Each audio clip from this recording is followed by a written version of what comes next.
Hello and welcome to Shoot the Hostage. I'm Dan. And I'm Sarah. We're a movie show that delves into a different film each week based around a theme. This season the theme is criminals. Like all good podcasts, this show contains explicit language and mature content, as well as major spoilers for the movie we're covering.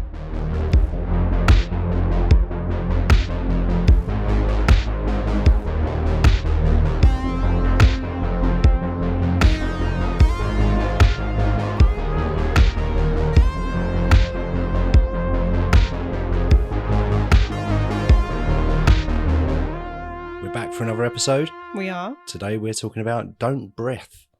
Don't breathe. I've written down Don't Breath. So you're just going with it, are you? Yeah, I forgot the E. And then I wrote it, and I didn't even realise it till we were talking just now, and I was like, oh yeah. Because I was joking about it, calling it Don't Breath. I looked at my notes, it's like, oh, I've actually spelt it that way. What an idiot. That reminds me of the time I was in primary school. And we were learning about the nativity story. And my teacher said, under no circumstances do you write gold, Frankenstein and myrrh. So I was sat there going, don't write Frankenstein, don't write, I've written Frankenstein. It took me a minute there. For a minute I was going, why can't you write gold, Frankenstein and myrrh? That wasn't one of the gifts, No, Dan. Frankenstein's the monster. Mm-hmm. This is one of your picks. Don't Breath. It's one of yours. Yes. One of your suggestions. And it's a horror. Yeah. So it's in your wheelhouse. Very much in my wheelhouse. Yeah. So 2016. Mm-hmm. Director and writer Fede Álvarez. Yep. I know him from Evil Dead 2013. Yep, me too. He directed A Dragon Tattoo. Oh, yeah. The one with Claire Foy. Okay. Claire Foy took over from Noomi Rapace, I believe. Okay. Or, no, would it have been Rooney Mara? Were they all girls with dragon tattoos? Yeah. Rooney Mara was in the Fincher remake, English language remake. Oh, I saw that one. That's the only one I've seen, I think. Right, okay. Bit The originals boring. are great. We're getting sidetracked now. Yeah, okay. So he did a Dragon Tattoo film. Mm-hmm. In development, I've written down, my spelling is atrocious. I wrote down, he's developing alien Romules, but I'm assuming that that's meant to read alien Romulus. Because Romulus sounds like a spacey type word. Romules. Romules. R-O-M-U-L-S. Romules. That sounds like some sort of parasite you might get. Yeah. Oh, I've got a bad case of the Romules. Yeah. Maybe that's what the alien is called. Maybe. What does Romulus even mean? Just that baby in it, Romulus and Remus, they got pushed down a river. Is that the river babies? I have not got a clue. That's a Bible one, isn't it? Bible tale. It's not ringing a bell. Maybe. We're getting way off track. Yeah. But yeah, so in development, Alien Romulus, which I'm quite excited about. Yeah, I think he's cautiously optimistic. Yeah, I mean, last couple of Alien films, yeah, fine, not great. But if he's doing it, yeah, I think I could get on board with that. And it's also got the dude from Rye Lane in it. So, oh, okay. Yeah, I think that's planning to come out 2024, I want to say. But this one, produced by Sam Raimi, Don't Breathe. So there's like a Raimi connection there. You obviously bought Fede on for Evil Dead. Raimi produced the remake, didn't he? Remake? Reboot? Yeah. What are we calling it? Requel? Because technically it's a sequel because Ash is at the end of it, at the end of the credits.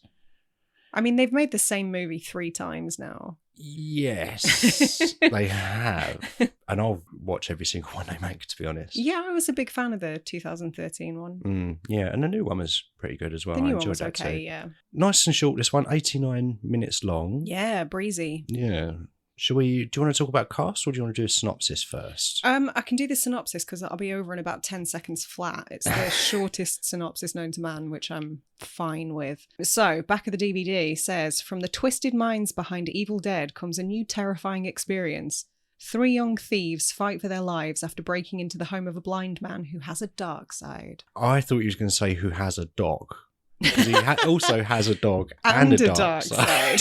And does the dog have a dark side? Oh, the dog has a dark side. The dog's a little shit. I mean... But only because he's a little shit. Yeah. Little shit might be, I don't know, some more severe words might be appropriate for the blind man. Do you know his real name?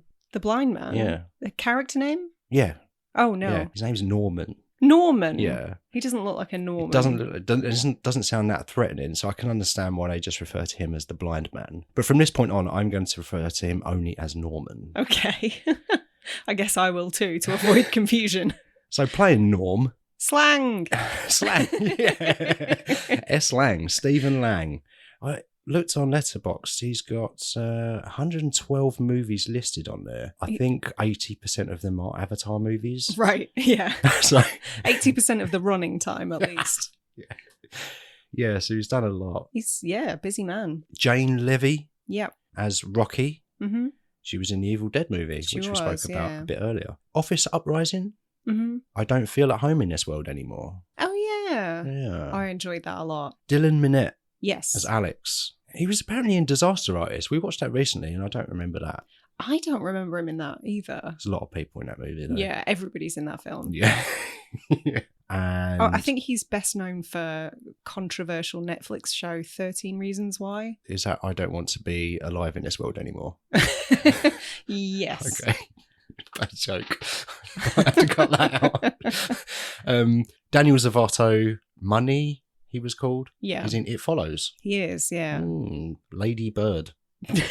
Is that... Are you saying he was in the film Lady Bird? I guess so, because there's also a ladybird in this movie, so maybe I was getting confused. The Pope's Exorcist. Oh, is that the Russell Crowe one where he's a pope or something? Yes. Well, I haven't seen it, so I can't really comment, but it looked pony. I think that's the movie where he exorcises demons out of human bodies and rides a little moped. Right, okay. Sounds great. It does sound great. Yeah, so it's a home invasion movie with a twist, isn't it? Yeah. Because I would say so. We're introduced to the people. We're actually rooting for the invaders in this movie, right? Are we?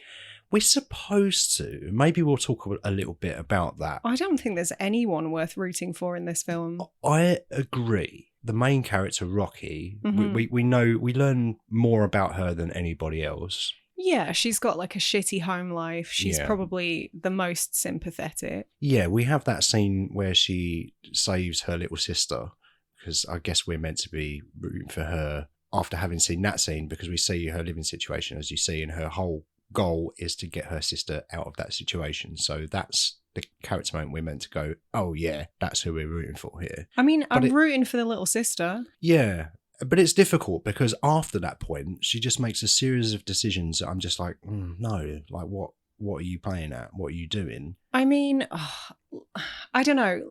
This isn't a film with a huge amount of nuance, I don't think. So it's difficult to say. The characters are not the most well developed because that's not really what the story's about. No.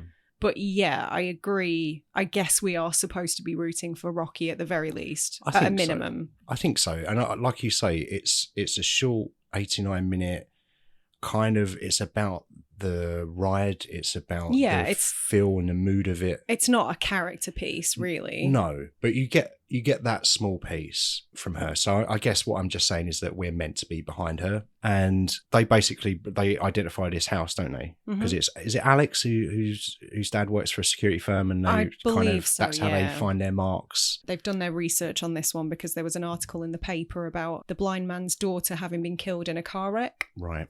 And it was reported in the news that he got a giant settlement so that the daughter of the wealthy family didn't have to go to jail. Yeah. For vehicular manslaughter, I guess. So yeah, they're banking on the fact that the money that's no pun intended, but they're banking on the fact that the money is in the house.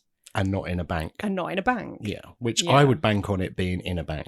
I would have made the assumption that it was not in the house. That's such a leap. Again, I don't want to criticize it too much because it's a different kind of film than we've covered so far. And horror is my bag, so I'm a little bit more willing to forgive the, not plot holes as such, but things that don't necessarily make sense. Or sometimes you just want to take the logic out of it Yeah, and enjoy like- a movie for what it is. It does enough. Mhm. And there are these sort of questions where you go, really, like this and that? But there's a lot of movies like that you just need to kind of switch your brain off and just consume and just enjoy. But unfortunately, we've got to talk about it for an hour on the podcast. So what do you think the turkey baster full of jizz meant? Oh, good Lord. We're not there yet. No, I know. Oh, my God. That's a little sizzle, isn't it? It's a little teaser for what's coming up in this episode. Warn me when you're going to talk like that. Jesus.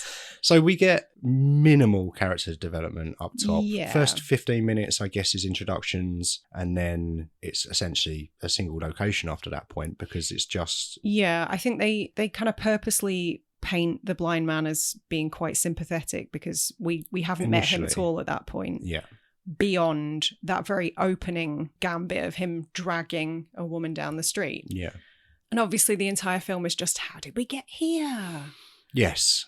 And I guess the fact that we don't know much about him is to feed into the tension. Yeah. Because you hear like blind man, dead daughter, and already you're kind of like, oh, that's kind of, as humans, automatically that would be where our sympathy lies. Yeah. Man with a disability, ex-veteran, dead daughter, without having met him, the few nuggets of information we get paint him as quite sympathetic. So it's interesting that they turn that on its head. I mean, they had to, because otherwise there wouldn't have been a film. Yeah. I think it was a good move that we don't meet him until sort of a third into the film. Yeah. I would say. I think it's about 15, 20 minutes when they break in, they drug the dog, they throw a hot dog over the fence Because and they dogs drug are him. dumb. Yeah. That piece of hot dog was a CGI hot dog. No, it wasn't. It was. No, it wasn't. It was. It was apparently one of two bits that are CGI. Why? The rest of it is practical. I guess they just probably had trouble getting it to land in the right spot for the camera and stuff. I don't know. But the dog ran after it. What was the dog? The dog didn't Good eat point. CGI. I feel like I'm being sold down a river. You don't know that. Well, maybe I watched the commentary and Alvarez was saying it's a CGI hot dog, but maybe he was just trolling all of us. I don't know. There's some stuff in the trivia that sounds hella fake as well. So maybe he's just like a really good troll, because I did read somewhere that apparently the director plays the viola on the soundtrack. What's a viola? It's Is it like a violin? It's a string instrument, yeah. Okay. But that sounds so made up. It does sound a bit made up, yeah. Yeah, so essentially once they get in the house, they're there for the duration of the movie now. You get that interesting one shot as they're coming into the building and it sets out everything. I think that's my favourite part of the film. It's my favourite scene easily. Yeah. Because it's very clever and it's very well done. It's super smooth and you get to know where everything is, and everything that it focuses on is something that reappears later, like the skylight, they're taking their shoes off, the burglar alarm. Chekhov's stinky feet. Yes. Comes back to bite them. And it very subtly just moves past the basement door with the bolt on. It doesn't really focus on that. Everything else it focuses on, but it just sort of moves past that. And the tool room and the cupboard where the safe is. It's very clever because it tells you everything that's coming through the film. So it kind of pays off when those things reappear down the line. But also it's letting you know where everything is, the geography of the house. Yeah, I it's really, really clever. Appreciate that we get a really solid idea of the layout straight out of the gate. And obviously it's just really nice to see technical shots like that where you know the setup that went into it had to be planned within an inch of its life. Yeah. I really appreciate stuff like that. I mean, there may have been cuts. I don't know if it was like an actual long tracking shot or if they hid cuts in there, but it was pretty well done. I watched it again today and I didn't notice, there wasn't anything obvious where I could see a cut. So I think it might have been a genuine one. I think it was about 3 minutes. Yeah. But yeah, so that lets you know where everything is, which is great because in this sort of movie, obviously, well, eventually they're going to get found by the blind man. Not before trying to put him to sleep. There's a few scenes that we've kind of omitted. We get a little bit more, not backstory so much, but a bit more information about who these people are. They're criminals. They're criminals. That's why we're covering it. Big time crims. Bad boys. Well, they're not very successful criminals. They're petty thieves, really. Money, which is just the worst. I'm going to go out on a limb and say that this guy gave himself that nickname. Yeah. Because he seems like that type of loser that would assign himself a shit nickname. He watched Swingers and was like, I'm just going to try and make this nickname work for me.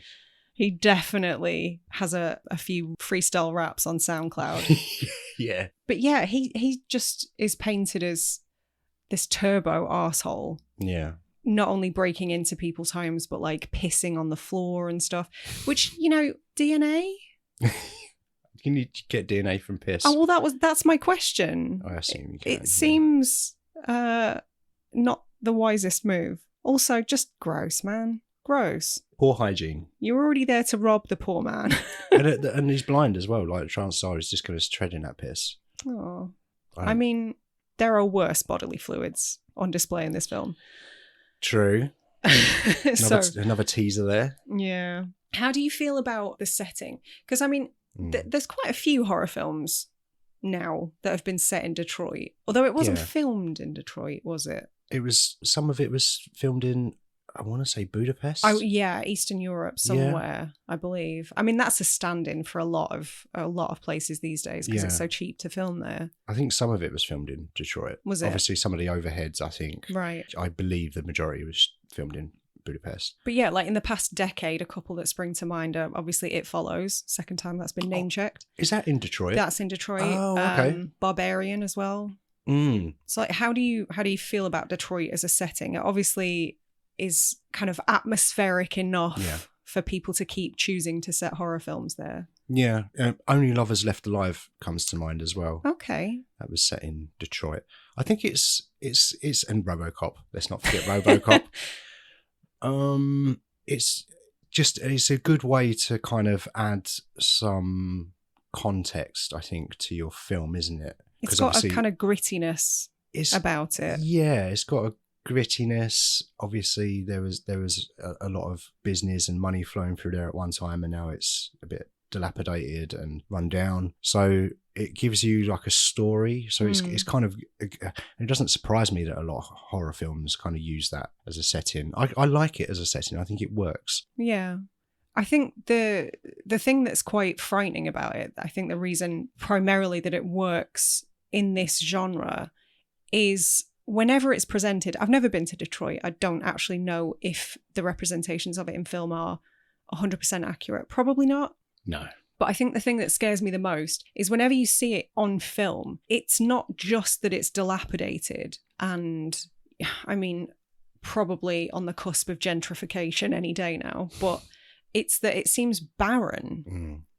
There's almost no life there. It's not just like the buildings that are decaying. It's that there's a lack of people on the streets and it just seems empty.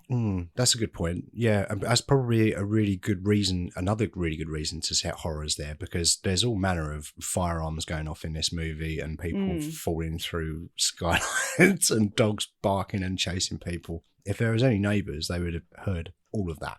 So I guess to have something set where something's somewhat abandoned, then that kind of gives you that out, like, the equivalent of saying, I've got no cell phone reception. Nobody lives around here. Nobody's going to get wind of all of this nonsense that's going, all of these crimes and loud noises we're making. If a blind man in Detroit has his house broken into and robbed, but there's no one around to hear it, did it happen? Oh, I thought he was going to say there was no one around to see it. Well, speaking of that, one thing that I did clock this time around is that I can't remember the exact street name, but it's like Buena Vista Road or Buena Vista Street or something. Yeah.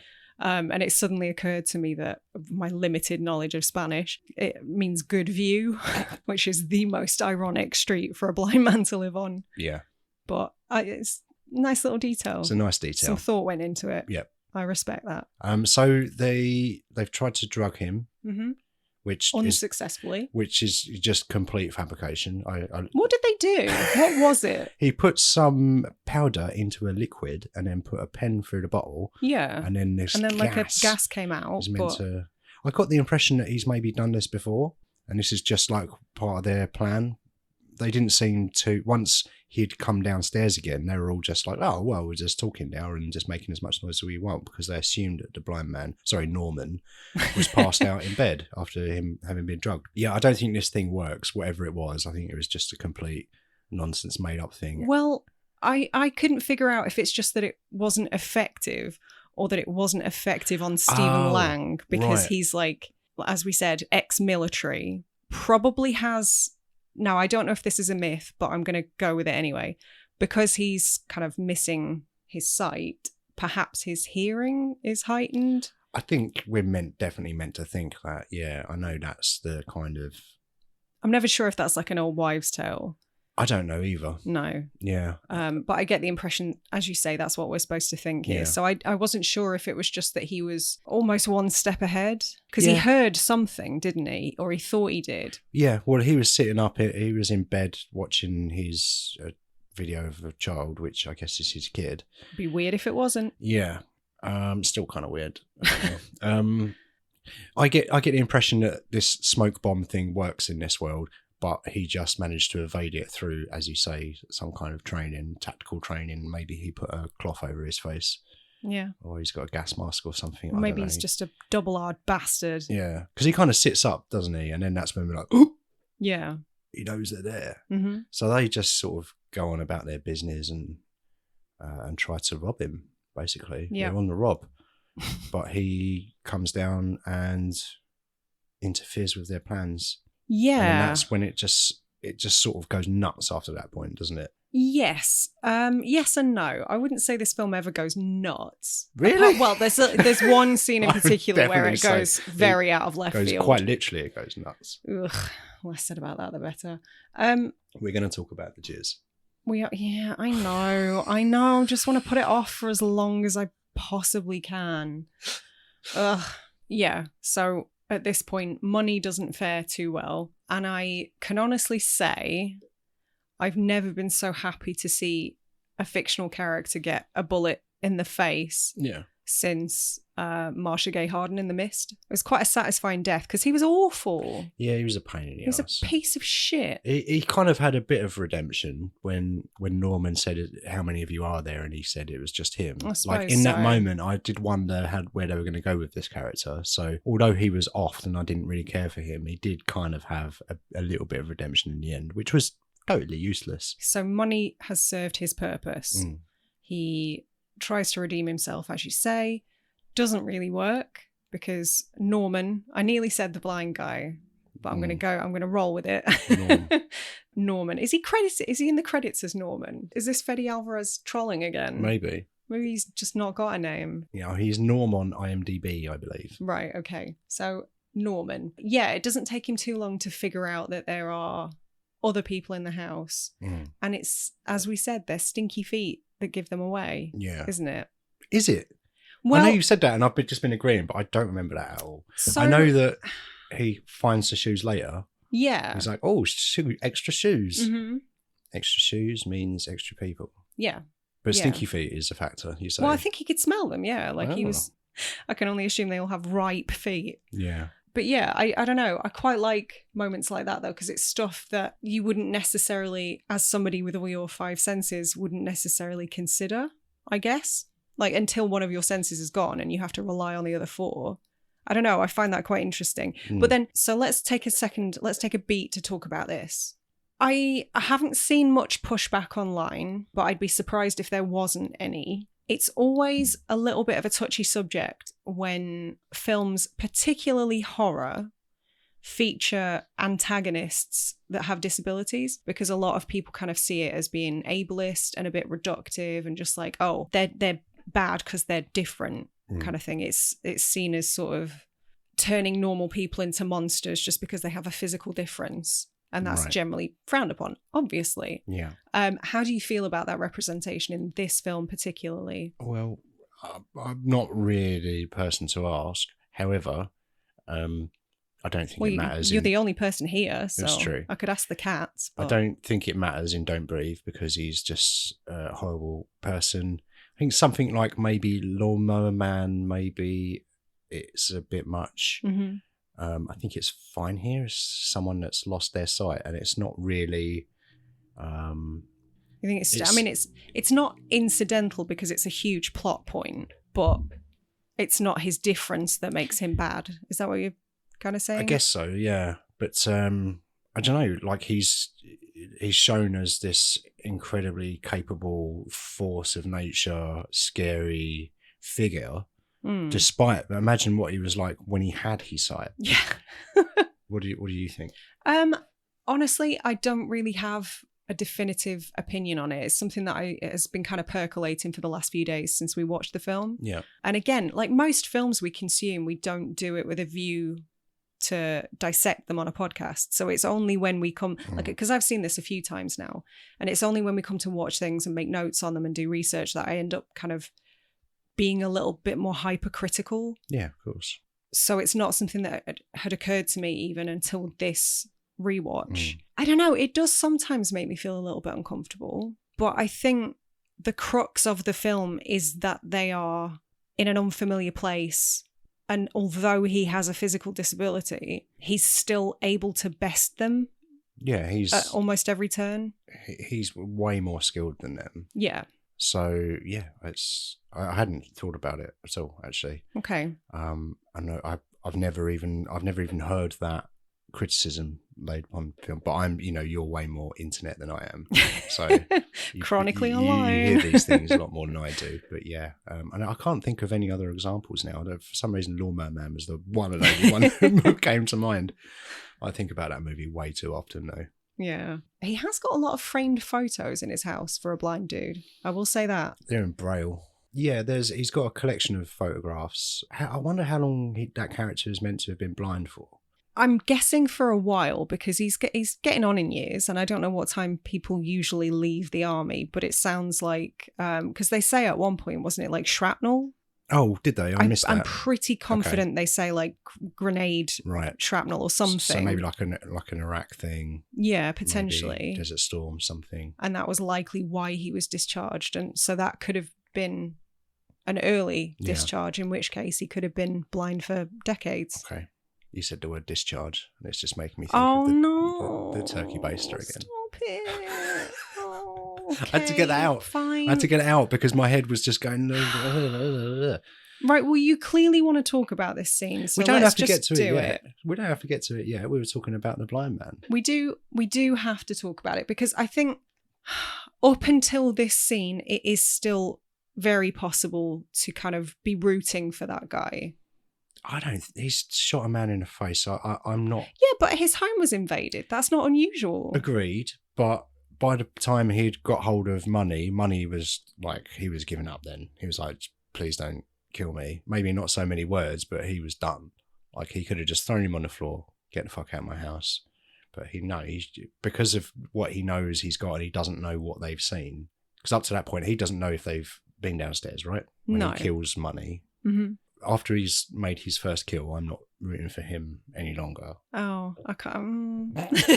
I get what you're saying, but and if there's someone breaks into your house and you've got no other option, then do it. But I would probably, if I had to shoot someone, maybe I'd go for the leg first and not just blow it. Well, he is blind, but he knows. Yeah. He knows exactly where his head is. He knows what. Oh yeah, and I'm sure he knows his way around a firearm or two. He's murdered someone. No way I'm rooting for that guy. No, not a chance. Okay. Yeah, he knows what he's doing. It's a formidable force. And you see it most when they're running around in the basement in the dark. He knows the layout. He's running along and spinning that little fan thing and tapping the rafter bit, which I really liked. Actually, do you know what? I think that might be my other favourite scene. It's really well done, yeah. Apparently all three of the cast members had contact lenses in for this. I don't know if you read anything about that. So Slang obviously wore contact lenses throughout the film. Ironically, greatly restricted his vision, especially in low light. But the others, like Jane Levy and Dylan Minnette, also wore lenses during that scene that took place entirely in the dark to make them look like their pupils were dilated, basically. So, all three of them were legitimately stumbling around during that scene. It looked really good as well. It did, It looked a bit otherworldly. Yeah. I mean, I guess closest comparison is like the night vision cam in like Wreck, the end of Wreck.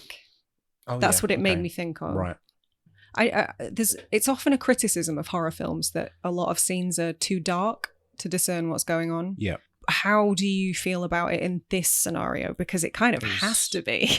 Yeah, but it's dark, but everything that you need to see is lit. So it's the problem is in dimly lit films is when the things that you need to see are not lit. Mm-hmm. That's when I have a problem with it.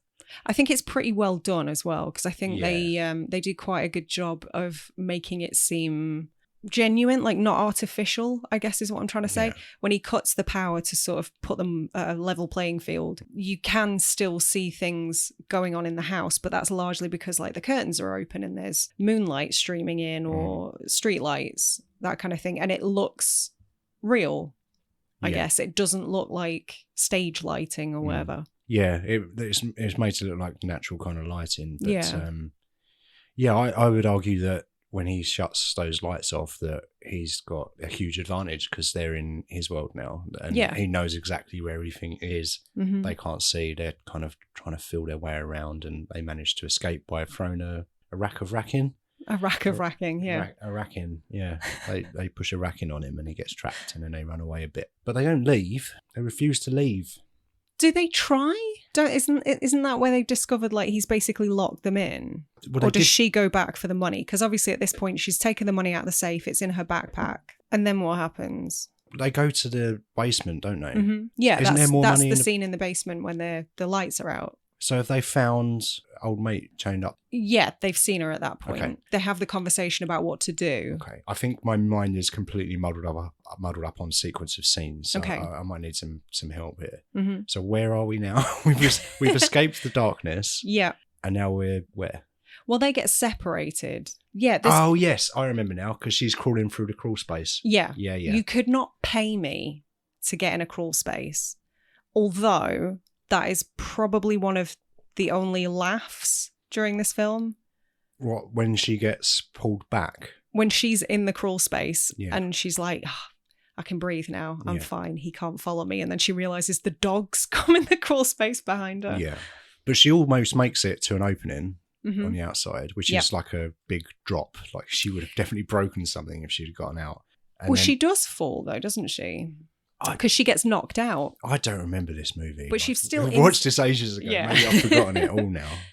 I didn't think she did. She's in the crawl space and she falls and she lands really awkwardly. And she falls within out. the crawl space. Yeah. But she eventually reaches like a window, right? You see an external shot of where like there's an opening, but before she can get there, she gets pulled back in by Norman. Yeah, and I think that's when Alex goes back in to save her because she was unwilling to leave the backpack. When Norman pulls her back in, that is the second part of CGI. His hand is CGI. Really? Yeah. Why is that? Did they explain? Álvarez said that they just didn't get the shot, basically. They fixed it in post, I think is what they say. Okay. That's interesting. So did they like CGI over what was actually there, or did they just have to reconstruct it completely? I've got no idea how that stuff works. That's fascinating because I wouldn't have clocked it. No, I wouldn't. And it's very quick. I think that's probably why it works and it's fine. Like, it's the correct way to use CGI. Yeah, agreed. It's not important. But yeah, he wanted to shoot he wanted to shoot it all practically. There's just a couple of things that logistically made a bit more sense. And obviously that one got them out of the hole. Yeah. So we can't avoid it any longer, can we? We have to talk about it. Yeah. So they figure out his secret, what he's been keeping in the basement, and it's the young woman that killed his daughter is chained up in the basement on a bed. I have a small issue with this. Just a small... Okay. Well, no. I have a small issue with the plot in terms of this because they are shown to be Googling him at the start of the film. We see like online articles about the car accident and the settlement, and they find his address. Yeah. But in nowhere do they find an article about an insanely wealthy girl who's gone missing. Like that would have... No? Well, I don't know. Would you put those two things together? Like, yeah, because they're only researching him. They're not researching anyone else. I guess so, but... They would find it if they went looking for it. But I don't think necessarily that they would be reading an article about him and it'd be like there'd be a link with her name in the article. I don't know, man. News articles do work that way. Related. Well, have you read this? I wouldn't find that out because I'm not that meticulous with those sorts of things. You probably would because, well, you enjoy all of that true crime stuff. So you'd probably go on a rabbit hole and find out every single thing about this person. Don't give my secrets away. So we're in the basement now, and this is main plot time, main story time. This is what you're here for, guys. Is it?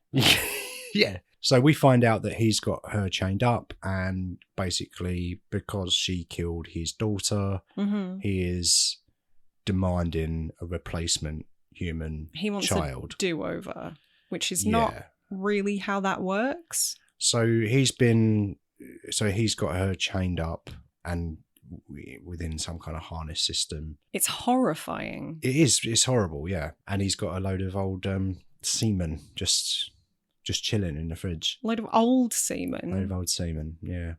And you somehow made it sound worse. He's got a big old gloop of jizz with some pube in it. Oh God, yeah, I read something about that. Apparently, they intentionally placed one of the crew members' hairs in it because they wanted it to look hyper realistic. Oh God, I think there might be something wrong with Fede Álvarez. It's awful. Genuinely, who thinks up this story? Yeah, but in the during the excitement, it's not that's completely the wrong word to use. During the fighting, I guess he finds that they're down there, and basically she gets accidentally killed. Right, I don't know what her name is, but the young woman that's chained up, she gets killed by Norman, accidentally shot in the face. Yep. And he kind of blames Alex and Rocky for that, saying, if you hadn't broken in, she would still be alive. I would argue if he hadn't chained her up and kidnapped her, she would also still be alive. Well, yeah. So he wants. She was pregnant, right? She was a couple of months pregnant. Mm-hmm. He wants a replacement. He wants Rocky now to take her place and be a surrogate for his replacement daughter. Old semen. Yeah, but he says to Rocky, he's like, "Don't worry, just give me a baby, just give me 9 months, and then you can go, and it'll be fine." But he's not letting her go, is he? Look. The manner with which he disposes of the dead woman. Yeah. I don't know, man. You could argue that he's just planning for every eventuality. It's his military training. He's got a way out of every scenario. But to me, I don't know. My read on that whole thing was he never intended for that woman to get out alive. Yeah. I think he didn't intend for that woman to get out alive. Maybe he's kind of lying to himself a little bit. Oh, he's convinced himself he's been so wronged and he deserves this validation and not what's the word I'm looking for. He fully believes that he's on the side of right in this scenario, I think. Yeah, he thinks he's within his rights to do what he's doing. Yeah. Which is a scary thought. Because there's the whole scene when he hoists Jane Levy's character up and he's kind of explaining to her, and he uses the term "I'm not a rapist," which I have a huge issue with, because yes, you are, sir. Yeah. Forcibly impregnating somebody, even with a turkey baster, is rape. But he's obviously convinced himself that it's a lesser crime somehow, and that he's, as you say, within his rights, perhaps. Oh, it's horrifying. This is truly horrifying. He's delusional. He doesn't think that he's in the wrong. He thinks that, he's got to do this unpleasant thing, but that's really all he sees it is a kind of an unpleasant a means thing. to an end. Yeah, but what you're doing is destroying someone's life. Yeah. He doesn't see it that way. He sees like he's owed something. Well, also, I think he kind of perhaps views it as, well, these women are criminals. Like the first one killed his daughter, whether that was an accident or not, it doesn't matter. And the second one tried to rob him. So I think in his mind, he's just like, well, they won't be missed. Yeah, like a vigilante, but his secret weapon is a turkey baster full of cheese. Oh God. Well, yeah. I mean, he sees his daughter as the true innocent in this scenario, and everybody else is just expendable. Yeah. Which I can kind of see the mental gymnastics that somebody who's ex-military probably has PTSD, the trauma of his daughter dying. Not that I am in any way, shape or form trying to excuse this character's behavior, because I'm not, but I can kind of see the logical leaps that he took to perhaps convince himself that it was okay. Yeah. And I think that is, they do remarkably well in this film to walk that line, because I mean, we haven't spoken about the sequel, but that's a whole different kettle of fish. Oh, that's repugnant. Yeah. The fact really that they go to such great lengths to turn the whole character on its head and actually make him sympathetic. Like, no, fuck off. Yeah. Whereas in this movie, we all know that he's the bad guy, or he's the most bad guy in a movie about bad guys. Yeah. But there is a slither of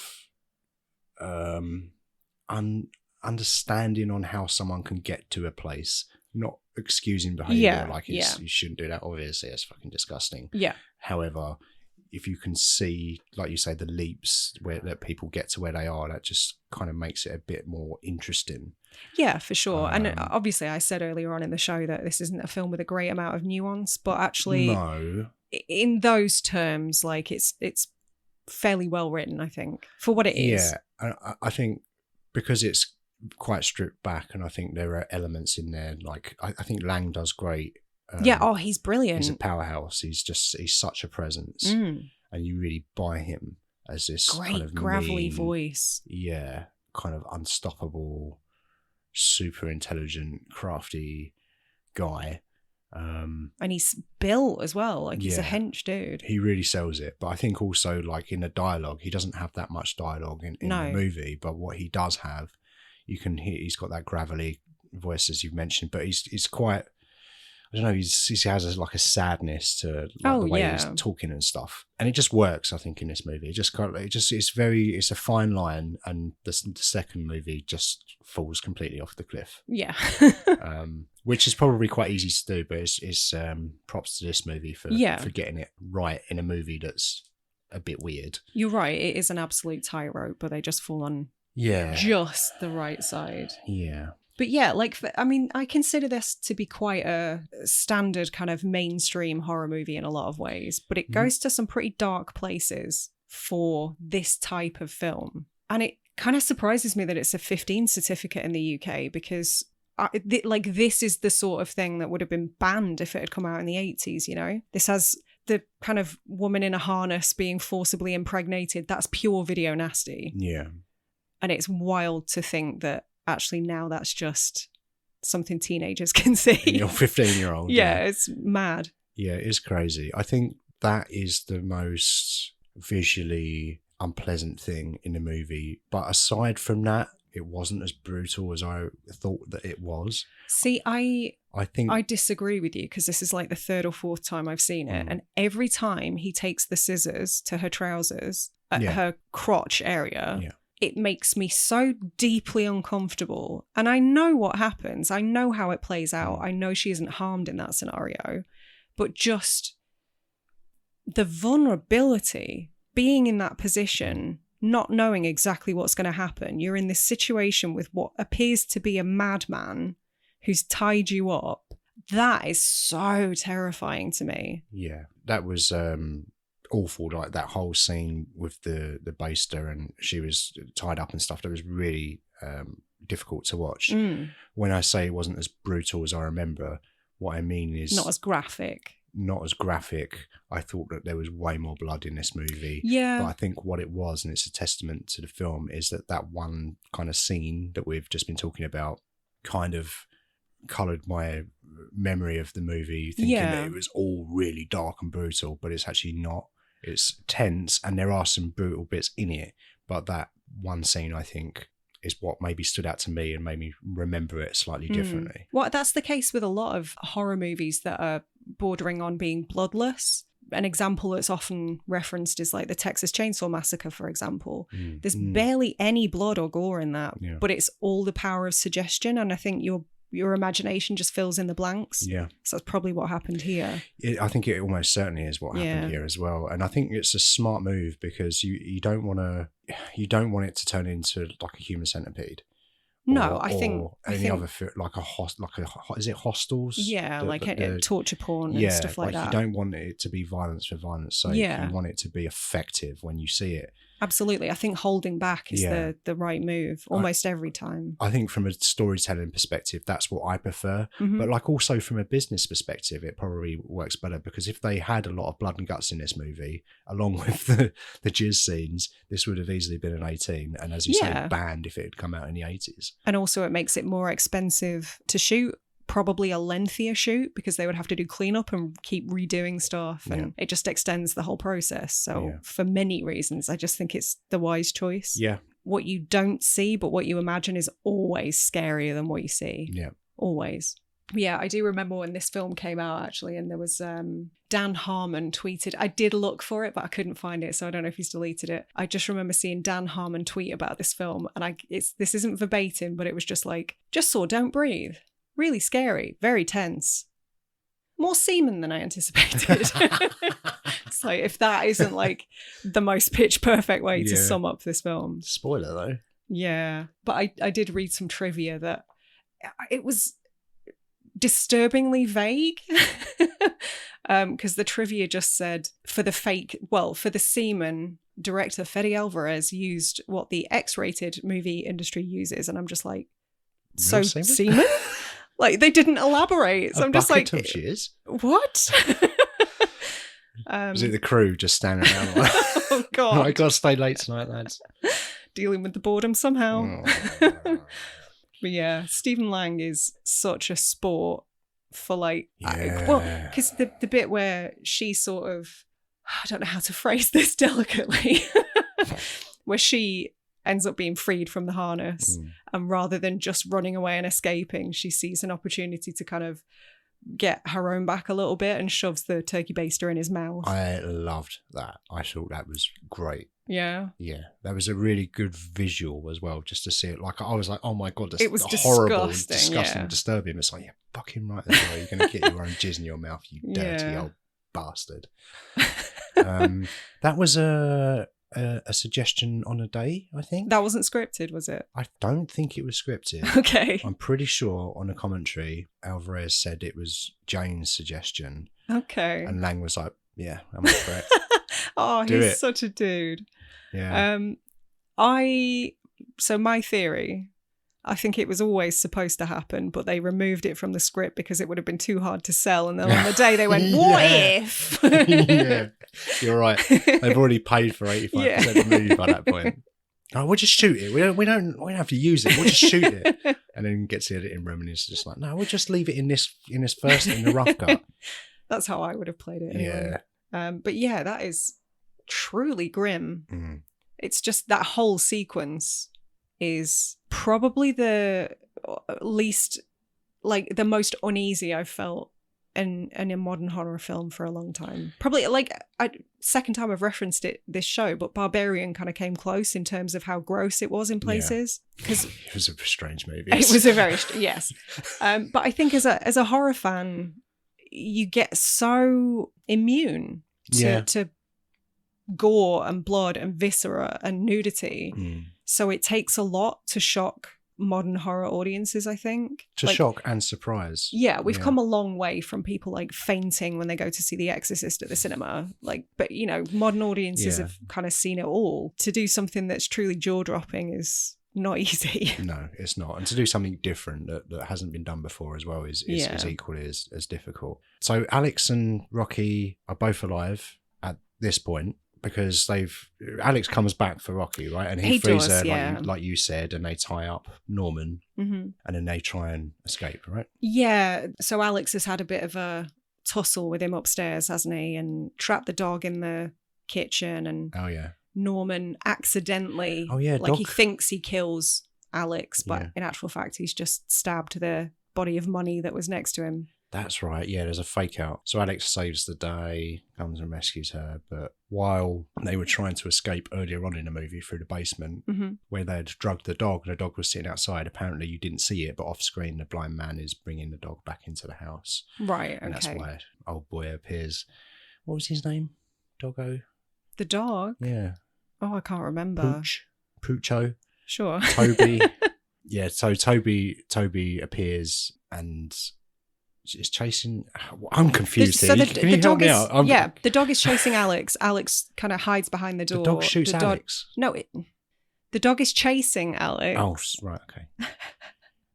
He runs back into, I don't know if it's the kitchen or the laundry room or whatever, hides behind the door. The dog runs in and he locks the door. Yeah. And that's the point at which he goes downstairs to rescue Rocky. Got you. Right. Yeah, I'm all over the place here. Yeah. And they think he's restrained in the basement. They get up to the front door. Yeah. And as they've just unlocked the door and they realise that Norman's behind them, and Norman takes the opportunity to shoot Alex. Yeah. So he's dead boy now. Bye-bye, Alex. Yep. But Rocky escapes. She runs away with the bag of money. Yep. She thinks she's gotten away. She's really happy. And then Dog chases her, and basically they have a face-off in the car. They have a Cujo moment, yeah. Cujo! Yeah, Cujo. We should have called him Cujo right up top. 3 actor dogs played Cujo. Are you giving me trivia for a film we're not covering? No. 3 actor dogs played Cujo. This dog. Who's not really called Cujo. Right. Calling him Cujo for the sake of this. So it's 3 episode. different dogs. 3 different dogs, yeah. But so Cujo tracks down Rocky, who's trying to get away in a car. Yeah, it was at this point that I think I lost sympathy for her, because she punched the dog and that made me sad. I mean, if you've got to punch a dog that's going to bite your face it. off, then you got to do it. What annoyed me is just she just keeps going back for the money. That's ultimately what gets her caught again. It is, but I guess in her mind, it's like, it doesn't want it to all be in vain. Well, yeah, that, and also, I think I get the impression that she sort of feels like life isn't worth living unless she can escape anyway. Yeah, I guess so. Well, she's got that motivation to save her little sister, so yeah, you're probably right. It's fine. But she gets dragged back, doesn't she, after cleverly trapping a dog in a car with like a pulley system. Yeah, she goes all Home Alone on that dog. Yeah, but then she gets out the door and immediately Blind Man just clumps her, and then it does a full circle. This is the start of the movie. Do you remember, guys, at the start of the film when you saw Norman dragging a human? You forgot about that, didn't you? Well, it's now. It's here. It's now. And I did really enjoy that aerial shot right at the start, though. That, I guess, was a drone shot that kind of just came down, and I enjoyed that too. Yeah, and then she's back in the house, and basically she sets off the alarm, right? That's what happens. Can I be honest about something? Yeah. I do like this movie. I enjoy it quite a bit. I have issues with it, but at the point at which he drags her back into the house, I'm just like, oh God, more. It's 90 minutes and it could have still been a little bit shorter, I feel. Yeah. Is that a fair criticism, or am I just being nitpicky? Yeah, no, I think I agree with that. I think if she'd have just got away in the car, that's enough. You don't need this extra, because it's not like an awful lot happens. No. She gets dragged back in, like we say. She sets the alarm off, and then I can't remember exactly how she does it, but she basically just gets out again, right? Does she set fire to the place or something? Is there a fire? God, I don't remember this movie at all. Well, she escapes again, and then we get kind of that very brief flash forward where she's in some sort of either airport or train station with her little sister. Yeah. And then she sees on the news that Norman survived. Yeah, I remember the final scene at the train station. Norman survived. He's on the news. Nothing's reported stolen. I guess he just doesn't want any more investigations. He just wants, no, everything's fine. Well, yeah, Don't he look doesn't downstairs. want anybody digging up his basement, does he? Yeah, exactly. But apparently they had shot a scene where Norman is in the train station with her. Oh. Like you see her and her sister leaving, but you also see that the blind man's following them. Oh, I don't like that. I'm glad they didn't go with that. Nah, it's not necessary, is it? It's sequel baity. And I mean, even the ending that we got is still clear sequel bait. Yeah, but it's more subtle. But it's not as obnoxious as that would have been. It's like it could happen. It might not happen. If he's in the train station, you're kind of promising something there, I think. Yeah. But it was not the sequel what happened anyway, so it doesn't really matter. Yeah. Well, in the original draft, Rocky wasn't actually supposed to make it out of the house at all. They all were going to die. Yeah, but apparently people felt like it was just too downbeat of an ending. Didn't test well. No. Ethel was furious. Yeah. I'd love to have been in the test audience for this movie. That's like a multiple choice question. Do you think we should leave the jizz scene in? Yes or no? Do you think there should be A, less semen, B, more semen, or C, this is the exact right amount of semen? Here are 3 specimens of semen. A, B, or C? Judged by the amount of cloudiness. How much cloudiness of semen do you think is appropriate for this movie? Do you agree that we should have added the hair? What colour pubes should we use? Oh, horrendous. Awful. Yeah. And that image of when he's walking slowly with it and it's just dripping off. It's funny though, isn't it, that is the thing that tips us into revulsion. Like, yeah, the violence and the blood is kind of par for the course, but it's the other bodily fluid that really turns our stomachs. What does that say about us as people? I don't know. I guess we're just not used to it as much. Yeah. It's it's I don't know. It's a weird one. It's slimy and horrible, and it's just disgusting. I don't know. You don't see it very much, so you're not as desensitized to it, I guess. Yeah, is what I think saying. that's probably it. Yeah. Apparently, this film was supposed to be titled "A Man in the Dark," which I hate. I don't love "Don't Breathe" as a title, but I prefer it to "A Man in the Dark." I don't mind it. A man in the dark. A man in the dark. I think it's quite pleasant to say. Do you? What? I mean, don't breathe. I guess, hold your breath because he might hear you. That's what they're saying with that, right? Yeah. Yeah. I prefer Don't Breath.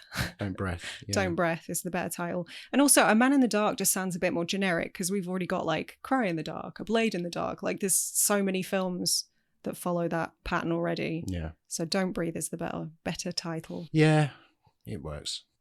And that's about all I've got to say. How about you? Yeah, me too. So it's kind of difficult to talk about this as a direct comparison to many of the other films that we've talked about so far. Because to me, horror is sort of, I don't know, it's really hard to talk about and compare to films of other genres, I feel. Okay. I think horror audiences are a bit more forgiving. I think they're very passionate and borderline obsessive in a lot of cases. So it's really difficult to talk about this like in the context of films as a wider picture, I think. Okay. But I think in terms of horror, this is a good one. It's very tense. I have no idea what the budget was, but I'm guessing it wasn't huge. 10 million, I think it was. Right. Yeah. Especially if they filmed overseas. I'm guessing they had to cut some corners. But I think they do a really good job with what they've got. I still, in terms of Fede Álvarez, I still prefer Evil Dead to this. But yeah, I'm kind of excited to see what he does next. What he does with the Alien franchise. I think Alien Romulus is my favourite Fede Álvarez project. Yeah, no, I prefer Evil Dead as well. But that was a really surprisingly good movie. And I think this is pretty good. It's a entertaining movie, quite memorable, has some good scenes. It's shot really well. There's definitely some craft and a lot of talent. And it's some bold ideas. And I thought it ended up being a pretty solid horror film. Yeah. Pretty entertaining. I've seen it twice now, or 2 or 3 times really, if you count when I watched the commentary. And I still don't know what happened in the movie. But I think I'm done with Don't Breathe for a little while. Yeah. It'll be a good 5 years before I'll be like, should we watch that turkey basted jizz movie? And you'll be like, what, Don't Breath? Yeah. I'm like, yeah, that one. So yeah, it's good. It's a good movie. It's a solid, entertaining movie. Are we done then with Don't Breath? Yeah. Shall we announce what's coming up next week? Sure. So next week, episode 4, Continuing Criminals, we're doing Michael Mann's Thief. Yeah, I'm so excited. With James Caan. It's going to be interesting to watch that and talk about it for the podcast. I've only seen it once, relatively recently. Same. And it's an interesting movie. Yeah, I loved it. Spoilers. There's a lot to potentially talk about in that film. So yeah, next week, Thief. Thanks so much for listening. If you've enjoyed the show, don't forget to subscribe and leave us a review wherever you listen to podcasts. You can stay up to date with us on Twitter, Instagram or TikTok at @STH_pod or support us on Patreon. Everything will be linked in the description.